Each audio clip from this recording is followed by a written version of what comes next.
What's up fishy people of YouTube, it's Simon from SL30 Aquatics, and today we're looking at how to change the water in your tank. This one's for you if you're new to tropical fish keeping or you're new to the channel.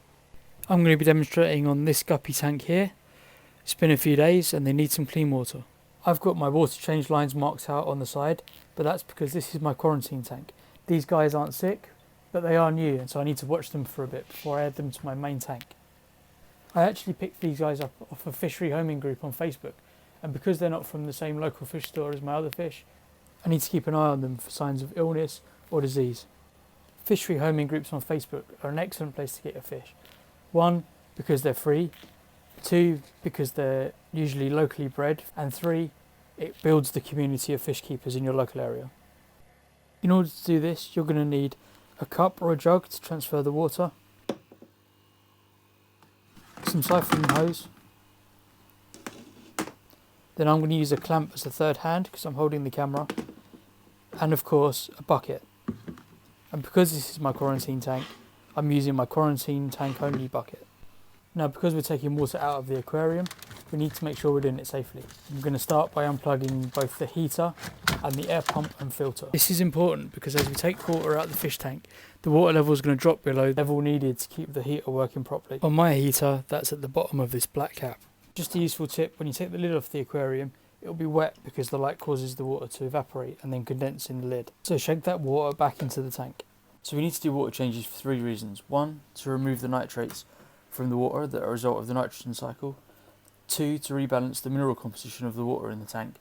And 3, to remove any disease or bad bacteria that might be in them. And we can also use this opportunity to hoover out the bottom of the tank, getting rid of all the fish poop and the debris from leftover food. If you notice there's a lot of leftover food debris, you might be overfeeding and you should consider feeding less over the next few days. So we're going to start by removing the plastic plants and ornaments. If you've got lots of ornaments in your tank, you only want to remove a few at a time, so do a few this week and take out a few next week. Otherwise you'll disturb the water too much and that'll be really difficult to clean. Put a lot of stuff you want to hoover into the water column. If you already have fish in the tank, when you're removing the plants and ornaments, you want to be careful that you don't capture any of the fish, get them trapped up in the plant and accidentally remove them from the tank. So we now have a nice empty tank to work with. The fish are either going to be really interested in what you're doing or they're going to want to hide, but either way they tend to have a habit of getting in the way, so just watch out for that. Just in moving those ceramic rings back to the corner, I've stirred up the water a bit much, so it doesn't take a lot, but try and minimise the amount of debris that you scoop into the water. So you want to set up your bucket below the tank so that your gravity can help you siphon out most of the water, and then you want to put your hose right into the bottom of the tank. Now's the fun bit. You want to suck on the bucket end of the siphon until the water's travelled through the hose up over the edge of the tank. Gravity will then do its thing and the water will flow through the pipe into the bucket, as long as of course the pipe is aimed at the bucket. If you need to stop the water, put your thumb over the end of the hose. You need to cover the whole end of the hose in one motion, otherwise you'll spray water everywhere. Now that the water's flowing, we can use the suction on the hose as a hoover to clean up the poop and the debris at the bottom of the tank. We tend to notice that the rubbish at the bottom of the tank collects in certain areas where the flow in the tank isn't so good, and these are the dead spots. Continue to hoover the bottom of the tank, getting as much of the debris as possible, keeping an eye on the water level. If you're doing water changes weekly, you want to keep going until you've removed about 50% of the water. As I change the water on this tank every couple of days, I'm going to take out 25 or 30%. If an ornament or a rock or something gets caught in the hoover suction, put your thumb over the bucket end of the hose and it will drop it.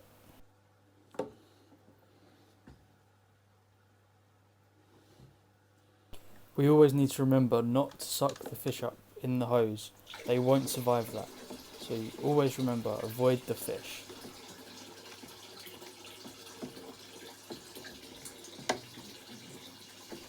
Oops, sucked up some moss there. Don't worry, we can retrieve that later.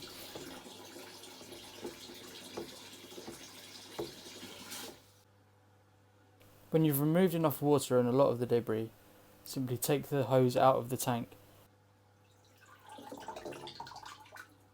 and hold it vertically above the bucket to drain the remaining water into it. This is your opportunity to recover anything that you may have sucked up by accident. This is Java moss, which is an excellent beginner plant. It doesn't have any roots and it just grows in the water. If you're looking for a plant that's zero care, this is it.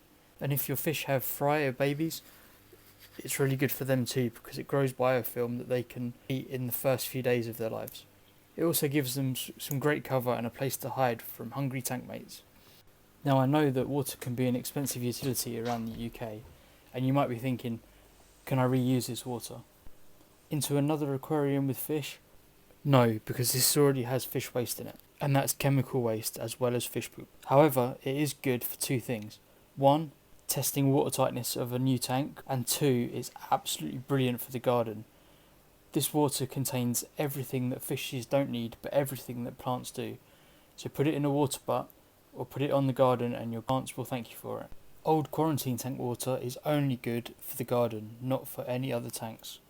So I'm off to water the plants, and I'll be right back with some clean tap water. So we've got our bucket of clean tap water, now we need to condition it. Tap water has been treated with chlorine so that we can drink it, but obviously the fish don't need that, so we need to remove it. The product I like to use to do that is Chem Prime, and I'll put a link for that in the description below. I'll only ever leave links to equipment or products that I put in my tanks and trust with my fish. So with Chem Prime, we're going to use 5 millilitres for every 200 new litres of water, or 50 US gallons that we're adding to the tank. I'm going to need my calculator here, and I know that I'm adding 8 litres of new water to the tank. Divide the amount you're putting in by 200 and then multiply by 5. So I need to add 0.2 millilitres of prime to that bucket to make it safe to put in the tank. So if you're adding less than 40 litres, you're going to be adding a fraction of a milliliter of prime. That is very difficult, and so I'd suggest picking up a 1 milliliter syringe from a Boots or other pharmacy, and that will make your life so much easier doing this. Once you've got the right amount of Chem Prime in the syringe, then just add it to the bucket. I like to pull in some water a couple of times just to rinse it through, and that all of the Chem Prime is out of the syringe. A little tap on the side of the bucket and put it to the side. Now the water is ready and safe to go into the aquarium, and so we're going to need our cup or jug to scoop it through. When you're adding new water to the aquarium, remember it's a lot colder than the fish are used to, and you've turned off the heater. So be careful not to dump it on them. Either use the side of the tank or pour it over your other hand to make the flow smooth. This will avoid sending the fish into shock. However, because it is colder, don't be surprised if the fish drop to the bottom of the tank or become a bit more lethargic. Once you get the heater back on and the tank warms up, they'll be absolutely fine. I'm going to go ahead and speed this up a bit.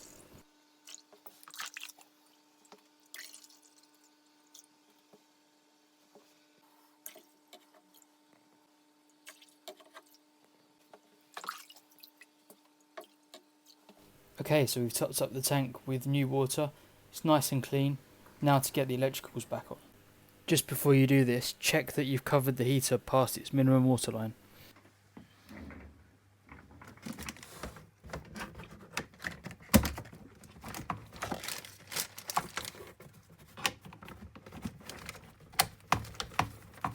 Now we can also help out the filter and the beneficial bacteria. I like to add API stress lime to the tank every time I change the water. I'll leave a link to this in the description below. With this one, you give it a good shake first, and then you add 5 ml per 38 litres of total aquarium water. The blue capped API bottles are really good because there's a measuring cup in the lid. And there you go, the water's changed, the fish are happy, the tank's healthy, and it looks great. You absolutely won't have got all the debris out of the tank, and actually a too clean tank causes problems. However much you've got out in the time that you've taken to do the water change is great.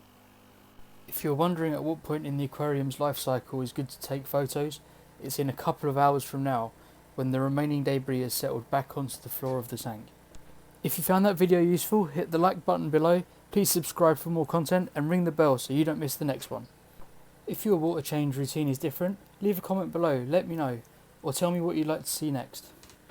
Thanks for watching, and I'll see you back on the SL30 Aquatics channel soon.